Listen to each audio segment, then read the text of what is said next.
우리 서로 축복하며 인사하겠습니다. 사랑합니다. 축복합니다.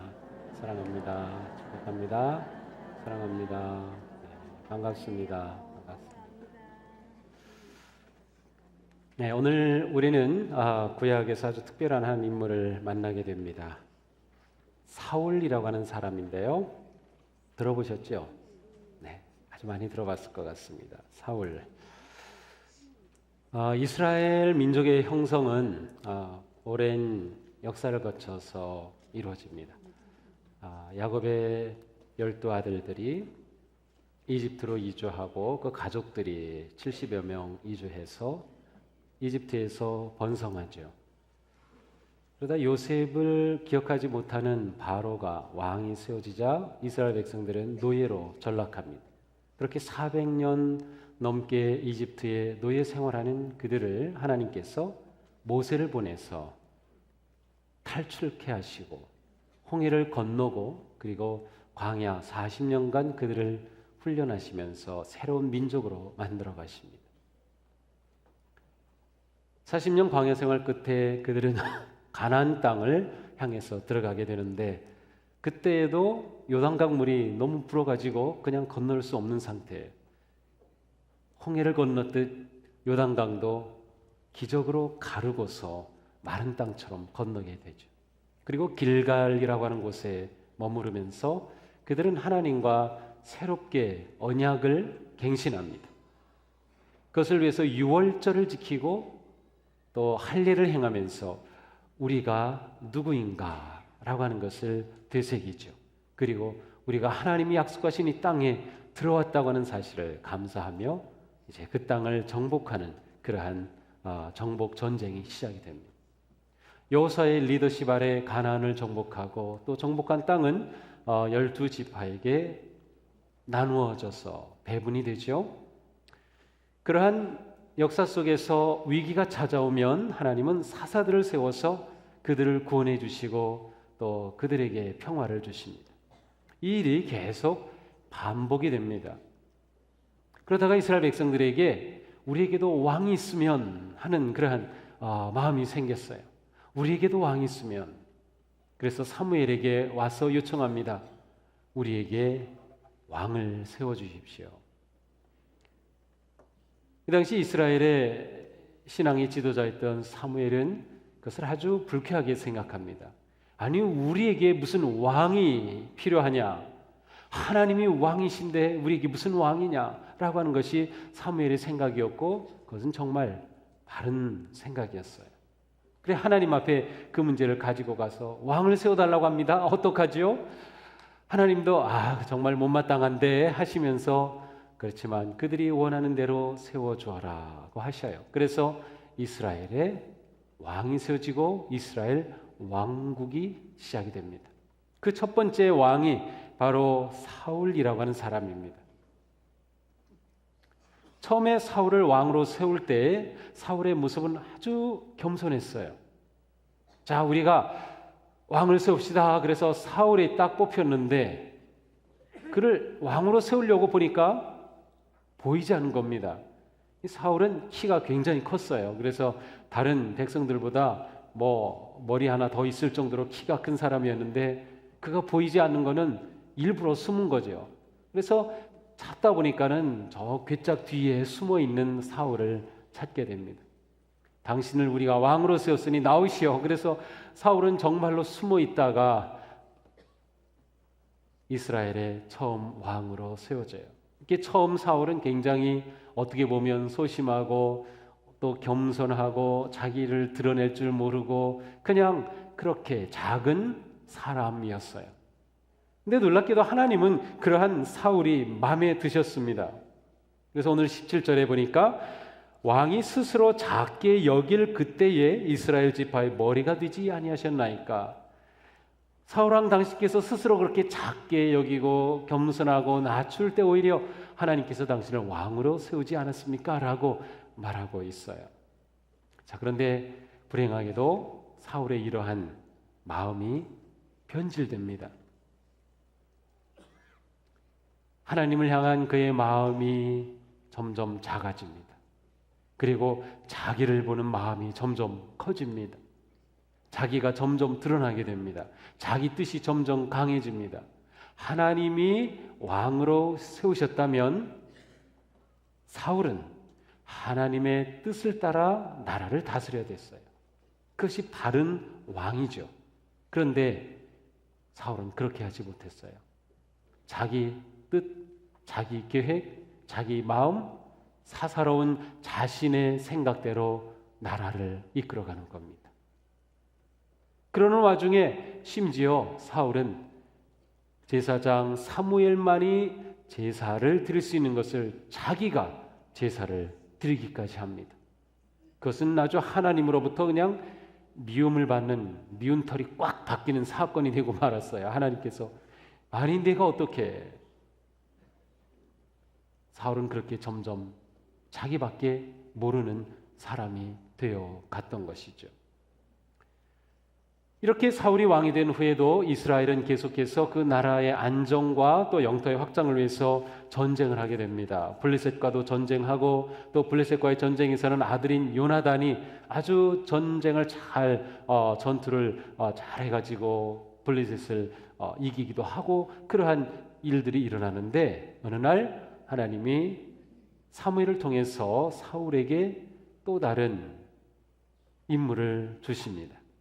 그것은 이번에는 아말렉과 전쟁을 하라는 것입니다. 그런데 하나님께서는 이번에는 좀 특별한 그러한 조건을 내걸고 계십니다. 3절인데요. 지금 가서 아말렉을 쳐서 그들의 모든 소유를 남기지 말고 진멸하되 남녀노소 소와 젖먹는 아이 우양 낙타 나귀를 죽이라 하셨나이다. 하나님의 뜻은 아말렉을 쳐서 이기고 그리고 그 아말렉에 있는 모든 것들을 다 진멸하라는 것이 하나님의 말씀이었어요. 아마도 하나님께서는 사울에게 기회를 주시려는 것인지 모릅니다. 사울이 정말 내 명령대로 행할까? 하나님의 뜻대로 행할까를 보시기 위한 것 같아요. 어쨌든 하나님께서 사울에게 아말렉과 싸우라고 하십니다. 그리고 사울은 정말 아말렉과 싸웁니다. 그런데 싸우기 전에 군사를 계수해 봅니다. 몇 명이나 되지? 사울이 이렇게 군사를 계수하는 것은 하나님 앞에 큰 문제였어요. 왜냐하면 이스라엘의 전쟁은 하나님께 달려 있었어요. 전술과 전략과 전쟁에 이기고 지는 것은 하나님께. 그래서 하나님께 순종하고 하나님의 뜻에 따르기만 하면 그 전쟁은 이기는 것이었어요.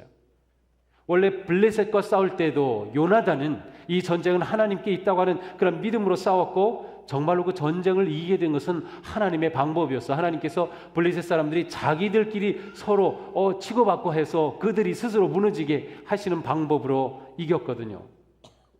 근데 사울은 그러지 못해요. 우리 군사력이 얼마지? 우리가 가지고 있는 게 얼마나 되나라는 것을 자꾸 계산하며 자기 힘을 의지하고 자기의 힘으로 이기겠다는 것이죠. 근데 어쨌든 이번 아말렉과의 전투에서 정말로 사울이 대승을 거두게 됩니다. 그리고 아말렉의 왕이었던 아각을 사로잡게 됩니다.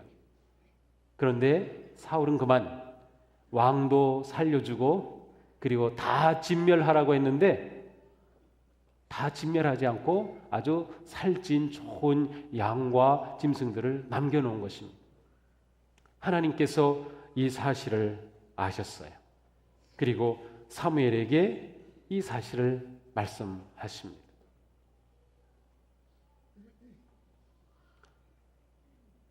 사무엘은 곧장 사울을 찾아갑니다. 그런데 이미 사울은 길갈이라고 하는 곳에 가서 그곳에서 자기가 이긴 기념비를 세우려고 하고 있는 것입니다. 자기 이름을 남기고 자기 이름을 아주 자랑스럽게 높이려는 것이죠. 그래서 그곳에 사무엘이 가서 사울을 만납니다. 그런데 사울이 사무엘을 만나자마자 자랑스럽다는 것이 말합니다. 내가 여호와의 명령을 행하였습니다 라고 말합니다. 하나님의 명령대로 제가 전쟁을 하였고 그리고 전쟁에서 이기고 여호와의 명령대로 행했습니다. 그런데 그렇게 말하는 그때 마침 저쪽에서 매 하고 양 우는 소리가 들린 거예요. 이 사무엘이 사울에게 말하면 그래요? 그렇다면 지금 저 짐승의 소리는 뭡니까? 다 죽이라고 말씀하시는데 저 소리는 뭡니까? 그때 사울이 이렇게 말합니다. 그것은 제가 하나님께 아주 좋은 것으로 제물을 드리려고 남겨놓은 것입니다. 사울의 대답이 여러분 마음에 드시나요? 하나님께 제사를 잘 드리려고 좋은 거 남겨놨다는 겁니다. 이 말을 들은 사무엘이 칭찬했을까요? 아니면 책망했을까요? 사무엘이 말합니다. 여호와께서 번제와 다른 제사를 그의 목소리를 청종하는 것을 좋아하심 같이 좋아하시겠습니까? 왕께서 그렇게 제물을 남겨가지고 제사를 드린다고 한들 하나님은 하나님의 말씀대로 청종하는 것을 기뻐하시는 것처럼 그렇게 그 제사를 기뻐 받으실 것 같습니까? 라고 묻는 거죠. 그리고 중요한 말씀을 합니다. 순종이 제사보다 낫고 말씀을 듣는 것이 수량의 기름으로 드리는 것보다 더 낫습니다. 순종이 제사보다 낫습니다. 다시 말하면 사울은 불순종한 겁니다.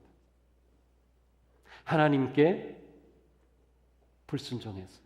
하나님이 주신 말씀을 따르지 못한 것이죠. 순종한다라고 하는 히브리 말은 원래 듣는다는 뜻입니다. 근데 이 부분에서는 우리말과 아주 정확하게 일치합니다. 우리가 자녀들에게 부모 말씀 잘 들어라 라고 한다면 그냥 귀로만 들으라는 뜻이 아니라 그 말씀을 귀담아 듣고 그대로 따라서 행하라는 뜻이죠. 그래서 듣는다는 것과 순종한다는 것은 같은 말입니다. 그래서 우리 성경에서도 순종하라, 들으라 같은 그러한 의미로 이 히브리 말은 되어 있어요. 오늘 우리 성경에서는 청종이라고 하는 단어를 사용합니다.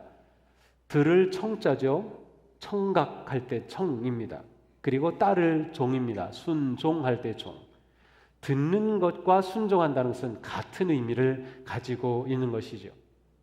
이 구약 성경에 순종한다, 이 듣는다, 샤마라고 하는 이 단어가 제일 많이 나오는 것은 예레미야서와 신명기입니다. 신명기에서는 41번이나 나오고 있는데 이 신명기의 말씀은 원래 가나안 땅에 들어가기 직전에 모세가 이스라엘 백성들에게 남긴 설교문입니다. 그런데 이 설교는 전부 하나님께서 그들에게 주셨던 말씀을 요약한 것이에요. 그러니까 그들이 하나님의 백성이 되기 위해서는 하나님이 주신 말씀을 잘 들어야 한다는 것입니다. 그래서 이스라엘 여러분 들어야 합니다. 순종해야 합니다. 이 말씀대로 행하면 계속 그렇게 모세가 설교한 것이에요. 또 예레미야서에는 44번이나 나오는데 이 예레미야서는 무엇입니까? 이스라엘 백성들이 불순종하여서 나라가 망하게 되었어요. 사회가 꼴이 말이 아닙니다. 그때 예레미야는 여러분 다시 하나님께 순종해야 삽니다. 순종하는 길밖에 없습니다. 라고 그렇게 예언하였던 것이 바로 예레미야예요. 그러니까 이 순종한다는 것, 듣는다는 것은 이렇게 하나님의 백성들에게는 중요한 것이었습니다. 순종은 듣는 것입니다. 들음으로부터 순종이 시작이 되는 것이죠. 근데 우리가 순종하면 그것은 굉장히 어렵게 부담스럽게 받아요. 순종하면 내가 할 수 없는 뭐를 막 그냥 억지로 뭐를 해야 하고 힘들게 뭔가를 막 해야 된다고 하는 그런 부담감을 가지고 받아요.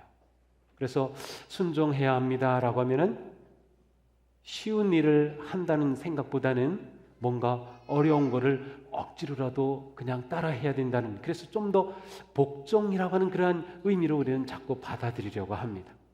근데 순종이라고 하는 것은 정말 하나님께서 우리를 사랑하시기 때문에 우리에게 주신 것이에요. 정말 그럴까요? 신명기 28장이 이렇게 말씀합니다. 내가 내 하나님 여호와의 말씀을 삼가 듣고 내가 오늘날 명하는 그 모든 명령을 지켜 행하면 내 하나님 여호와께서 너를 모든 세계 민족 위에 뛰어나게 하실 것이다.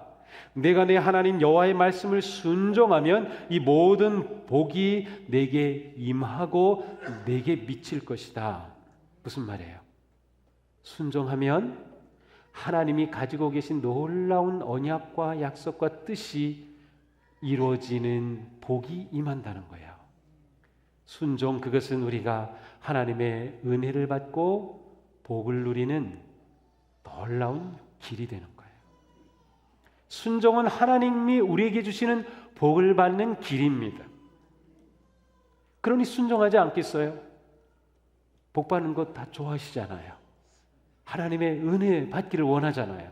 그렇다면 거기에는 순종밖에 없어요. 순종이 은혜 받는 길입니다. 그것이 하나님이 정해 놓으신 겁니다. 하나님께서 주신 수많은 약속의 말씀들은 우리가 그 말씀대로 순종하고 그 순종의 길을 갈 때 그 길을 통하여 응답의 역사로, 약속의 성취로 우리 가운데 놀라운 은혜와 복으로 다가온다는 것입니다. 자, 그런데 우리가 믿음으로 순종하는 삶에서 우리는 어려움을 만납니다. 고통을 당합니다.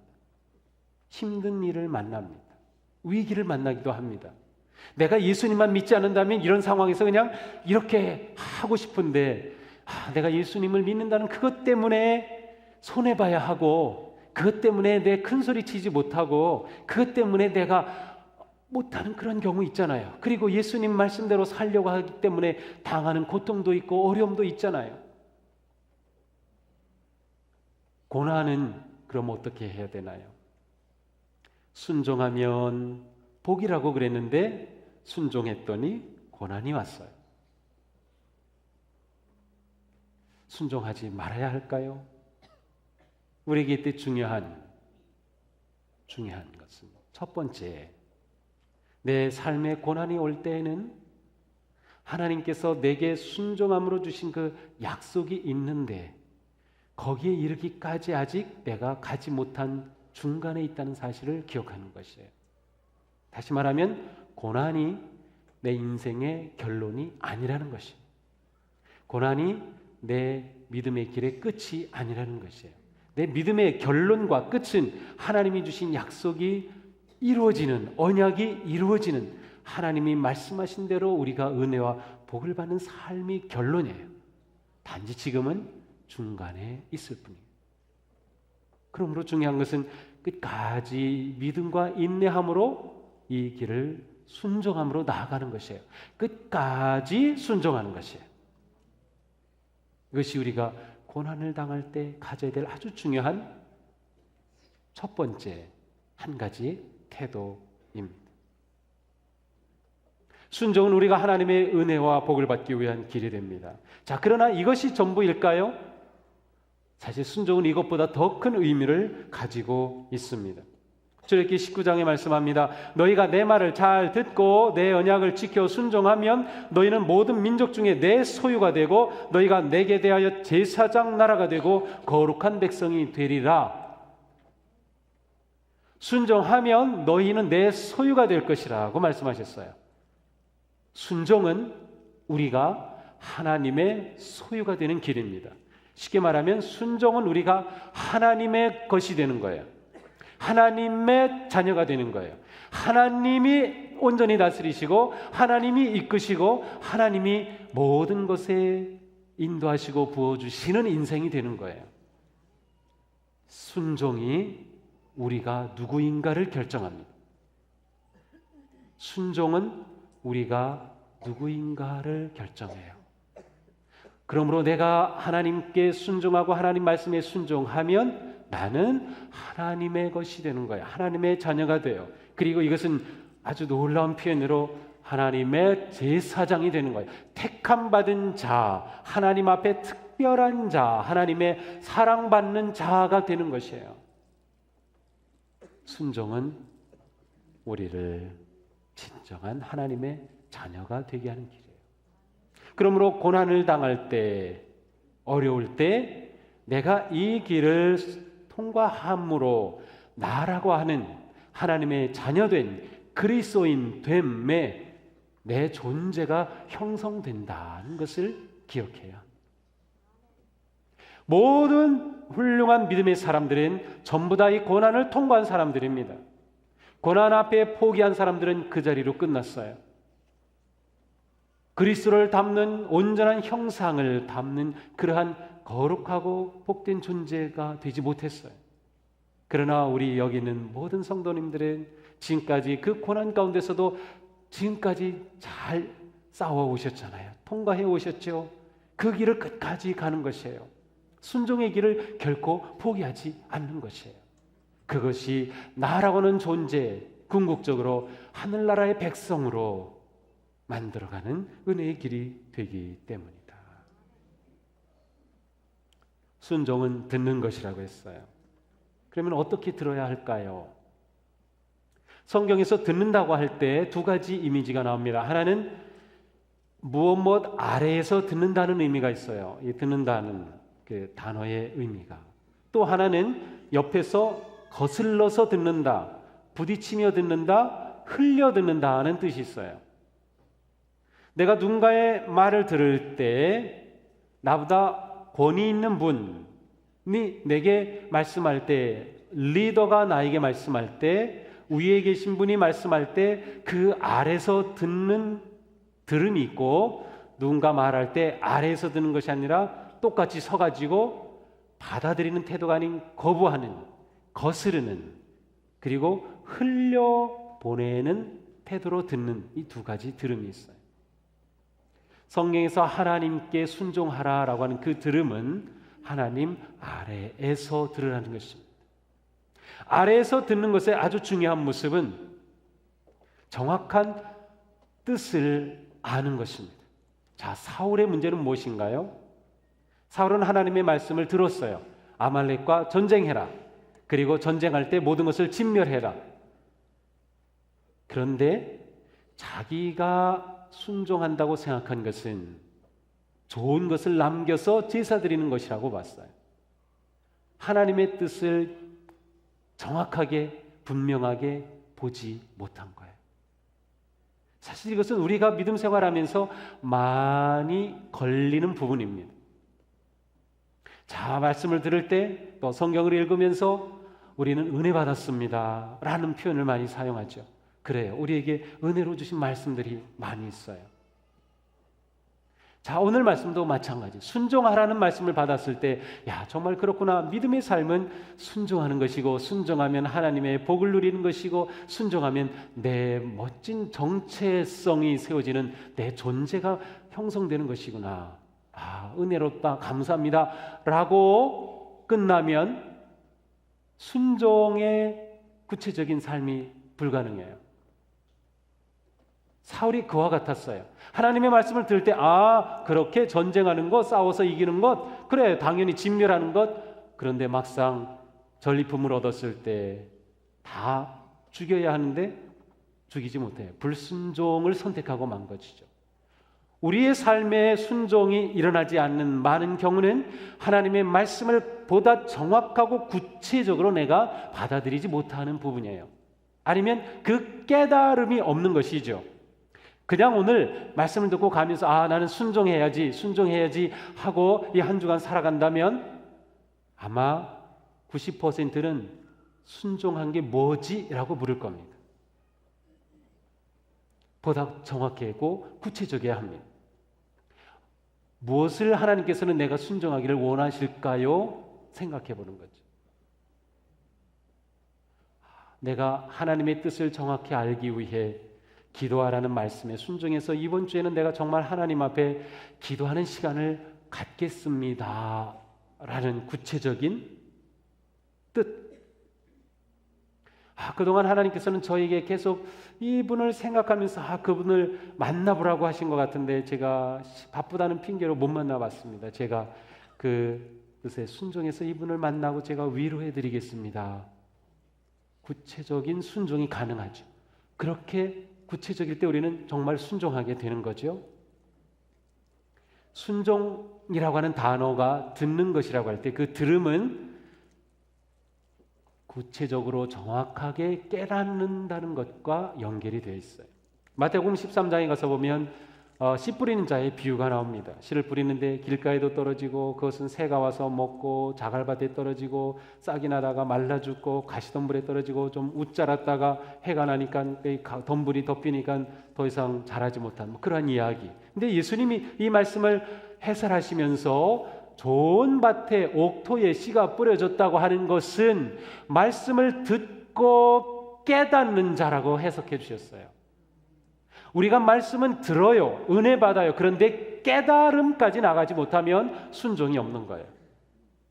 들은 게 부족한 거예요. 우리는 항상 하나님 앞에 깨달음을 위한 기도, 깨달음을 위한 마음을 가져야 돼요. 깨닫는 것. 사울은 깨달음이 없었어요. 하나님께서 이런 특별한 명령을 주신 것은 무엇인가 의미가 있겠구나. 왜냐하면 보통 전쟁에서 이기면 당연히 그 전리품을 얻죠. 그것이 전쟁의 승리의 대가로 주어진 것이죠. 땅도 차지하고 사람도 잡아서 노예로 삼고 그리고 많은 재물을 얻잖아요. 그냥 평소처럼 사울은 생각했어요.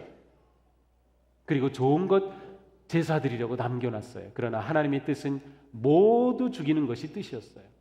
하나님의 그 마음을 깨닫지 못한 거죠.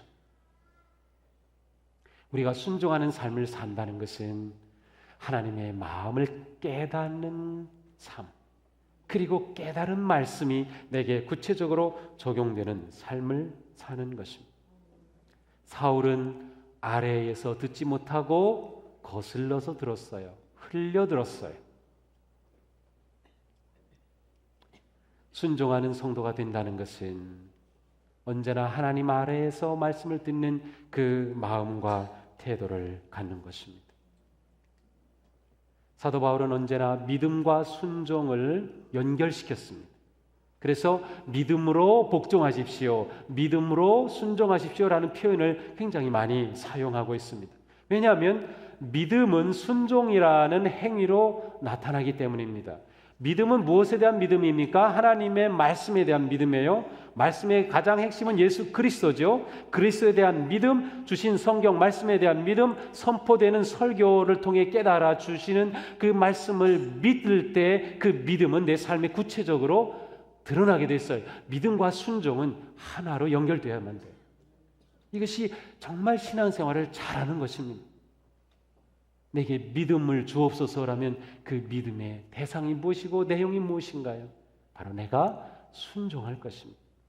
예수 그리스도에 대한 믿음이라면 내 삶 가운데 언제나 주님을 바라보고 주님을 의지하고 주님을 높이는 그러한 삶으로 순종해 나가는 것이죠. 믿음은 순종이다. 신앙생활을 잘하는 것은 순종을 잘하는 것이다. 순종은 듣는 것이다. 어떻게? 아래에서 듣는 것이다. 분명하게 구체적으로 내 삶에 받아들이는 것이다. 순종이 중요한 것은 순종과 불순종은 사람의 생명을 결정하는 일이 되기 때문입니다.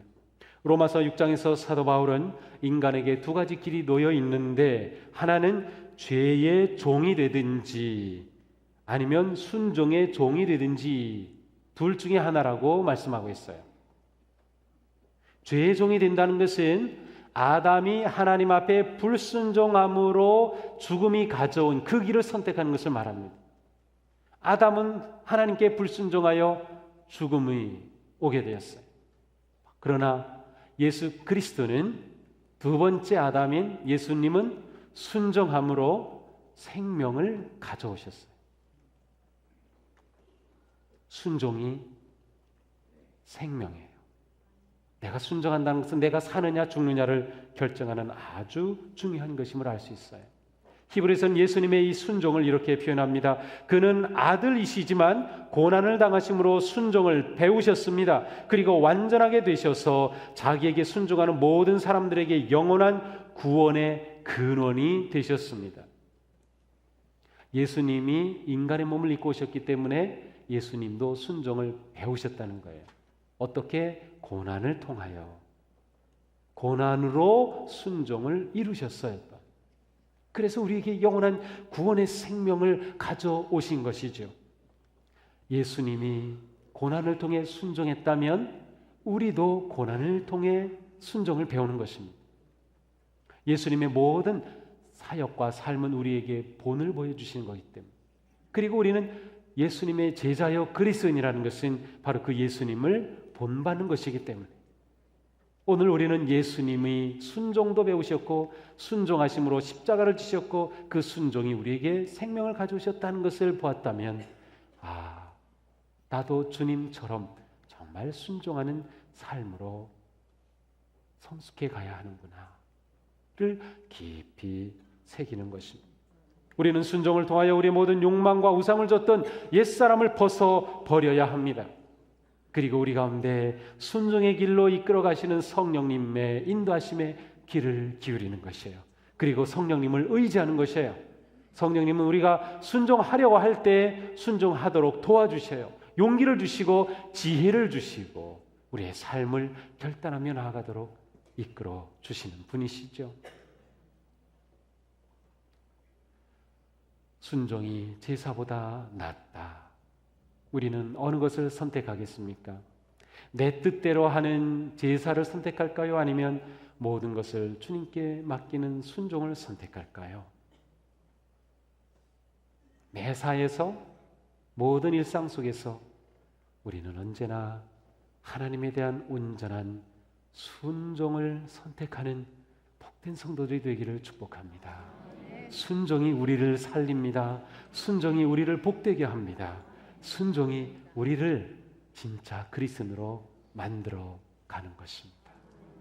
우리 모두 순종을 통하여 아름답게 성숙하고 그리스도를 닮아가는 복된 하나님의 자녀들 되시기를 주님의 이름으로 축복합니다. 기도하겠습니다.